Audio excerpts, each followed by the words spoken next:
உங்களுக்கு சோள பணியாரம் பிடிக்குமா? அப்ப கண்டிப்பா இந்த ரெசிபி ட்ரை பண்ணுங்க. 2 கப்பு சோளம், 4 கப் இட்லி அரிசி, 2 கப் உளுந்தம் பருப்பு, 4 ஸ்பூன் வெந்தயம் போட்டு எல்லாத்தையுமே ஒண்ணாவே ஊற வச்சுக்கலாம். 6 மணி நேரம் ஊறினதுக்கு அப்புறம் கிரைண்டர்ல போட்டு நல்லா இந்த மாரி நைஸா அரைச்சுட்டு, ஒரு கை கல்லுப்பு போட்டு இந்த மாரி நல்லா கலக்கி வச்சிட்டீங்க அப்படின்னா, அடுத்த நாள் சூப்பரா புளிச்சிரும். நீங்க புளிச்சதுக்கு அப்புறம் இட்லி, சோள தோசை, சோள பணியாரம் எல்லாமே செய்யலாம். செம்ம டேஸ்டியா இருக்கும். பட் எனக்கு சோள பணியாரம்னா ரொம்ப ரொம்ப பிடிக்கும்.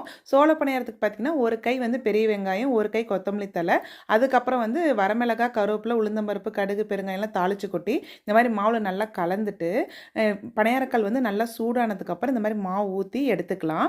இது என்னோட அம்மாவோட பணியாரக்கல் தான். இரும்பு சட்டி தான் வாங்கிட்டு வந்தது இந்தியாவிலேருந்து. சூப்பராக பணியாரம் வரும். அப்படியே சாப்பிட சாப்பிட முறுமுறுன்னு அவ்வளோ டேஸ்ட்டாக இருக்கும். இதுக்கு காம்பினேஷன் பார்த்தீங்க அப்படின்னா, தேங்காய் சட்னி அட்டகாசமாக இருக்கும். ஸோ கண்டிப்பாக இந்த ரெசிபி ட்ரை பண்ணி பார்த்துட்டு எப்படி இருந்துச்சுன்னு சொல்லுங்கள்.